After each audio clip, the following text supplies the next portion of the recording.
Bueno, vamos a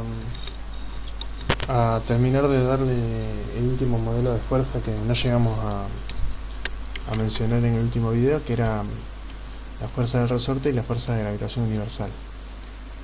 Que bueno, lo mencionamos igual en la última clase, pero está bueno mencionarlo ahora también. A ver si se está viendo bien, sí. Bien. El modelo del resorte, como contamos en clase, bueno, la fuerza del resorte va a ser proporcional a cuánto se estira o a cuánto se comprime. Es decir, que si se comprime un centímetro, la fuerza puede llegar a ser 1 newton. Si se comprime 2 centímetros, va a ser de 2 newton. Es decir, es proporcional a cuánto se estira o a cuánto se comprime. Eso está escrito acá. L0 es la longitud natural del resorte, es decir, sin comprimirlo o sin estirarlo, sin hacer ningún tipo de fuerza. Si uno lo estira, como en el primer caso, si uno lo estira, el largo va a ser mayor que la longitud inicial, que la longitud natural, y x menos L0 sería L menos L0, va a ser mayor que 0, va a ser positivo porque el largo es mayor que la longitud natural, y la fuerza va a ser negativa, es decir, que va a ir en contra del estiramiento. Este es un tipo de fuerza que nosotros llamamos fuerza restitutiva, porque va en contra, porque siempre quiere restituir su posición inicial o su longitud natural. En el caso en que lo comprimimos, también sucede lo mismo, no lo comprimimos. En este caso L va a ser más chiquito que L0, cuando hagamos esta cuenta nos va a dar negativa, y con este menos de la ecuación nos va a dar que la fuerza es positiva. Es decir, que siempre la fuerza va a estar en contra de el delta X, no el delta L. Si lo estiramos, la fuerza va a ir en contra; si lo comprimimos, la fuerza va a ir en contra, ¿no? Es una fuerza, por eso se llama restitutiva, y es proporcional a cuánto lo estiramos o a cuánto lo alargamos. Por eso la constante de proporcionalidad es esta K, que es lo que llamamos constante de resorte, constante elástica del resorte.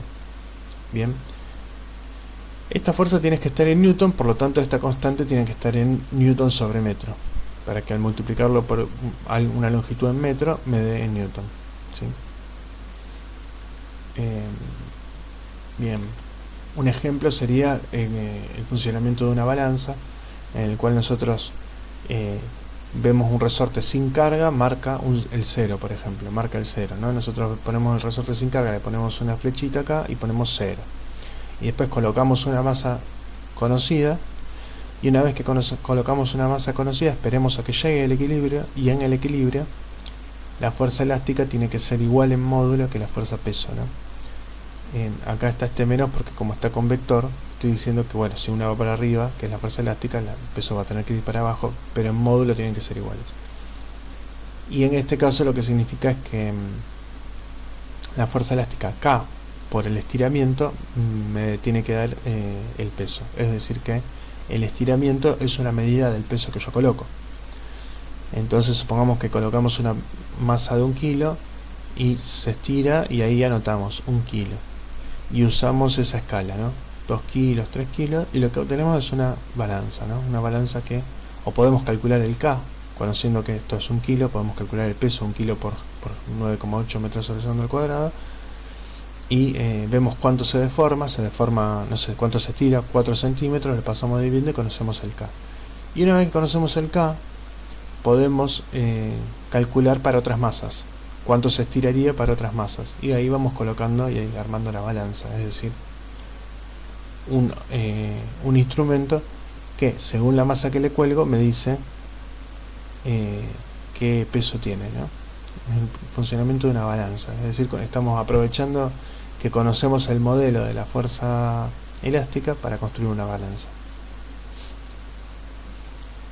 Bien, esto es todo, ¿no? De esto podríamos hacer un ejercicio sencillo de, bueno, ¿cuánto se estiraría un resorte si se coloca un peso de 30 newton? ¿Cuánto se estiraría si la constante del resorte es de 200 newton por metro? Y ahí despejamos. Otro podría ser, otro problema, ¿sí? Podría ser, en vez de cuánto se estira, yo te digo cuánto se estira 4 centímetros cuando colocamos una masa de 20 kilogramos, calculen la constante K del resorte. Otro ejemplo, ¿no? de uso. Bien, y el modelo de la fuerza de gravitación universal, que también la mencionamos, la fuerza de gravitación entre cualquiera de dos objetos que tienen masa, se atraen entre sí con una fuerza que es proporcional a las masas, masa 1 por masa 2, es decir, mientras más masivos, más grande es esta fuerza, y dividida la distancia que hay entre esos dos objetos al cuadrado. Esta fuerza gravitatoria nosotros no la percibimos, pero está entre cualquiera de dos objetos. No la percibimos entre objetos pequeños, pero sí percibimos que la Tierra nos atrae. Y podríamos calcular la fuerza con la que nos atrae la Tierra con esta ecuación, o la fuerza con la que la Tierra atrae a la Luna con esta misma ecuación. Esta es una ecuación que cumple la tercera ley de Newton, es decir, que si la Tierra atrae a la Luna también atrae a la Tierra. Pero dado que la Luna es mucho menos masiva que la Tierra, la fuerza va a ser la misma, pero la Luna va a sentir una aceleración más grande, porque esto lo tendría que igualar a la masa por la aceleración. Y no va a ser lo mismo si pongo la masa de la Tierra que si pongo la masa de la Luna, ¿sí? O sea, la fuerza es la misma para las dos, en sentido contrario, pero para la Tierra la aceleración va a ser mucho más chiquita que para la Luna, porque la fuerza la voy a tener que igualar a la masa de la Tierra por la aceleración. Si paso la masa de la Tierra dividiendo, me va a quedar mucho más chiquita la aceleración para la Tierra que para la Luna. Pero la fuerza es la misma por tercera ley. Esto cumple la tercera ley. Y el menos representa que es atractiva. Es decir, que si me paro en la Tierra como objeto de estudio y en la Luna como entorno, me va a dar hacia la derecha. Y si me paro en la Luna como objeto de estudio y en la Tierra como entorno, me va a dar hacia la izquierda, ¿sí? Eso representa al menos que es atractiva. Siempre se atraen, cualquiera de dos cuerpos se atraen entre sí. Bueno, y acá tenemos la distancia al cuadrado entre los dos objetos. La constante de gravitación universal es 6,67 por 10 a la menos 11 metros cúbicos sobre kilogramo por segundo al cuadrado. Cuando uno está bien esto, sí. Cuando uno multiplica por las dos masas y divide por metro cuadrado, nos queda la fuerza nos queda en Newton. Bien. Y uno podría calcular esta fuerza alrededor de la Tierra, ¿no? Mientras más se aleja, esta fuerza va a ser cada vez más chica porque la distancia se va agrandando. Entonces, como la distancia se agranda, estoy dividiendo por un número más grande y todo esto se hace más chico. Entonces uno diría, bueno, una nave que se escapa del campo gravitatorio terrestre es que se está escapando de esta fuerza de gravitación que hay alrededor de cada cuerpo masivo. Por ejemplo, la Luna siente esta atracción de la Tierra siente esta misma atracción del Sol, la Luna también, y así tenemos, ¿no? Bueno, podríamos calcular, ¿no?, lo que nosotros llamamos el modelo de la fuerza-peso, que es la fuerza con la que la Tierra nos atrae al suelo. ¿Será lo mismo que esta fuerza de gravitación universal? Entonces, para ver eso, nosotros tendríamos que verificar que, fíjense, todo esto, esta M podríamos ser nosotros o cualquier objeto que esté en la Tierra, ¿no?, y que esté en la superficie terrestre. ¿Y qué tendríamos que poner acá en la fuerza de gravitación universal? Tendríamos que poner la masa de la Tierra, la constante de gravitación universal, y acá la distancia que hay entre la Tierra y nosotros. Y uno podría decir es cero. Bueno, pero vamos a considerar a la Tierra como una partícula con masa que está en el centro de la Tierra. Entonces, la distancia que hay entre la superficie de la Tierra y el centro de la Tierra es el radio terrestre. Por eso aparece esta RT al cuadrado. Entonces podemos hacer esta cuenta de cuánto vale todo esto. G por la masa terrestre dividido el radio terrestre al cuadrado. G, ya dijimos, ¿no?, 6,672 por 10 a la menos 11. El radio terrestre es aproximadamente 6.371 kilómetros. Hay que pasarlo a metros, agregarle 3 ceros para pasarlo a metros. Y la masa terrestre aproximadamente 5,972 por 10 a la 24 kilogramos. Entonces podemos hacer esta cuenta con la calculadora, ¿no? La sintaxis de la calculadora sería una cosa así: 6,672 por 10 a la, con el botón que se parece a esto, no, menos 11 lo tenemos que poner entre paréntesis.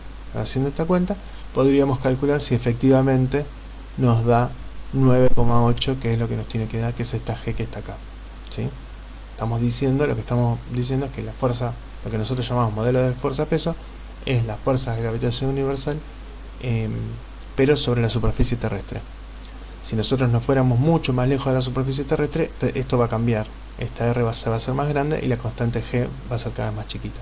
O si estuviéramos en vez de en la Tierra, en la Luna, acá tendríamos que poner la masa de la Luna y el radio de la Luna, ¿sí? Y ahí conseguiríamos la constante de gravitación en la Luna, o la aceleración gravitatoria en la Luna, ¿sí? Bueno, el campo gravitatorio no vale 9,8 en todos lados, sino que se aparta un poquito dependiendo de en donde uno esté. Por ejemplo, acá en esta cadena montañosa es un poquito más grande. Hacia el rojo es un poquito más grande, hacia el azul es un poquito más chico, ¿sí? Esto se estudia en geología, es decir, no es que vale lo mismo en toda la Tierra, sino que tiene una variación respecto al que usamos siempre, ¿no? 9,8. Bien. Bueno, ¿qué explica la fuerza de gravitación universal? Bueno, explica por qué las cosas caen hacia el suelo, ¿no? Explica de dónde sale esa G que nosotros usamos para hacer menos m por g, la fuerza de peso, pero también explica por qué la Luna orbita alrededor de la Tierra. Entonces es muy interesante, porque con una ecuación, con un par de ecuaciones podemos explicar muchísimos movimientos distintos, ¿no? Imagínense que esto en su momento fue una revolución, ¿no? Para explicar el movimiento circular, la Luna, al girar alrededor de la Tierra, tiene una aceleración, aunque su velocidad tenga módulo constante, aunque su rapidez sea constante, aunque dé una vuelta cada 28 días, su velocidad está cambiando en dirección. Como está cambiando en dirección, va a haber una fuerza hacia adentro, que es lo que llamamos la fuerza centrípeta, que es la fuerza que la Tierra hace sobre la Luna, ¿no? Que va a ser la fuerza de gravitación universal, ¿no? Entonces uno coloca en la segunda ley de Newton, acá, la fuerza de gravitación universal, ¿no? Esta sería la parte del entorno. Tomamos como objeto de estudio la Luna y tenemos que el entorno es la Tierra, la fuerza que hace la Tierra es la fuerza de gravitación universal, y del otro lado tenemos la masa de la Luna por la aceleración de la Luna. Y la aceleración de la Luna la podemos calcular. ¿Por qué la podemos calcular? Porque sabemos cuántas vueltas da alrededor de la Tierra, y si sabemos el radio, podemos calcular la aceleración usando la ecuación de la aceleración centrípeta. Bien, entonces vamos a pasar. Recordemos que la aceleración centrípeta la podemos escribir como b cuadrado sobre r, donde esta es la velocidad lineal, o también r por omega cuadrado, donde omega es la velocidad angular. Recordemos un poquito esto, ¿no? ¿Se acuerdan que decíamos, ¿no? Si uno quiere calcular el arco de algo que se está moviendo, es decir, cuánto se movió, cuánto recorrió, va a tener que hacer el radio por el ángulo medido en radianes. El ángulo medido en radianes es con radio 1, ¿no? Es cuánto vale todo esto con radio 1. Si uno quiere ese recorrido en un radio más grande, lo multiplica. Si en vez de ser 1 es 2, va a ser el doble. Entonces lo multiplica por el radio. L es lo que recorrió, R es el radio y θ es el ángulo medido en radianes. Cuando uno tiene un movimiento circular, puede derivar esta ecuación, y al derivarla obtiene que en la derivada de L sería la velocidad tangencial, R al derivarlo da C, es una constante, así que se puede salir afuera de la derivada, y la derivada del ángulo respecto al tiempo es lo que llamamos la velocidad angular, que es la velocidad con la que se barre un ángulo que tiene unidades de radianes por segundo.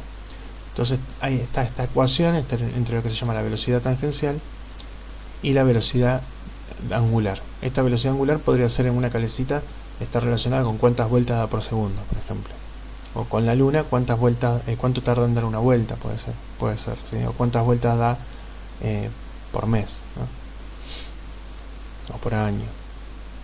Eso me permite calcular este omega, que tiene que ver con la velocidad angular, con la que da una vuelta, ¿no? Con la que barre el ángulo.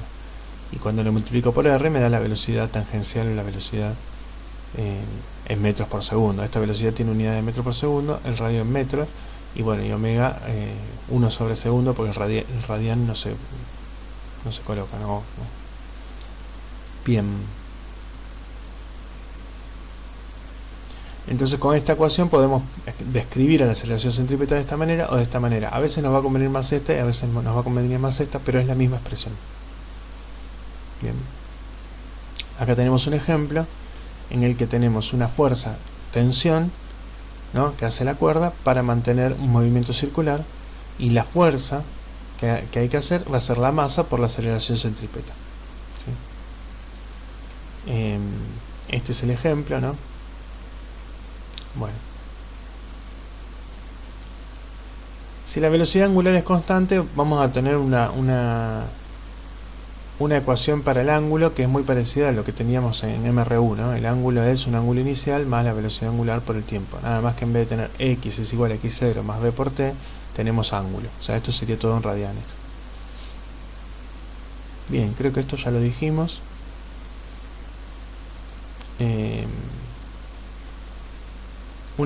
A ver si tenemos una ecuación. Tenemos una cuenta acá. Acá hay una cuenta, ¿no? Por ejemplo, en esta cuenta tenemos una piedra atada a una soga que la estamos haciendo girar, ¿no? La masa de la piedra es de 1 kilogramo, o de la bola, de una boleadora, es de 1 kilogramo. La soga tiene 1 metro de largo y da 3 vueltas por segundo. Entonces, calcular la fuerza que tiene que hacer la soga, que es la que llamamos tensión.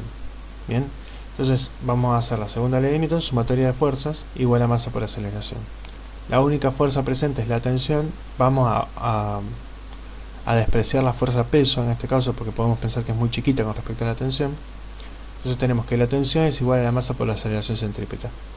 Yo acá a este le pondría menos, tanto a la tensión como a la aceleración centrípeta, porque son negativos en R. En el versor R, que es en la dirección radial, ambas son negativas. La tensión va hacia adentro y la aceleración centrípeta va hacia adentro. Por eso le pondría menos, me olvidé de ponerlo acá, pero se terminan tachando y queda la misma expresión. Bien, ¿cómo calculamos la aceleración centrípeta? Bueno, dijimos que era omega cuadrado por R. ¿Omega cuánto es? Bueno, omega es la cantidad de vueltas por segundo, si son en radianes, perdón, la cantidad de radianes por segundo. Y una vuelta son 2 pi radian. Entonces omega va a ser 3 vueltas, va a ser 3 por 2 pi sobre segundo. O sea que omega está en radianes por segundo. Son 6 pi radianes por segundo. Cada 2 pi es una vuelta, entonces estamos diciendo 3 vueltas por segundo, ¿sí? Pero lo estamos dando en radianes. Colocando esto en esta ecuación para calcular la aceleración centrípeta, el radio es 1 metro, nos da 113 metros sobre segundo al cuadrado. Finalmente, con esto multiplicando por la masa, podemos obtener la tensión, 113 newton, ¿no? Bien. Bien. En el caso de los planetas, tendríamos lo mismo, nada más que la fuerza ahora no la va a hacer la tensión, sino va a ser la fuerza de gravitación universal, ¿no? Por ejemplo, para un planeta que gira alrededor del Sol, tendríamos que la fuerza de gravitación universal sería la constante de gravitación universal por la masa del Sol, por la masa del planeta, dividida la distancia entre el planeta y el Sol, al cuadrado. Y esto va a ser igual a la masa del planeta por la distancia entre el planeta y el Sol, por la velocidad angular al cuadrado. Como ven, esta masa del planeta se va, porque está en ambos lados, y usando que la velocidad angular es 2 pi sobre el periodo, esto significa el periodo es la cantidad de tiempo que tarda en dar una vuelta, ¿no?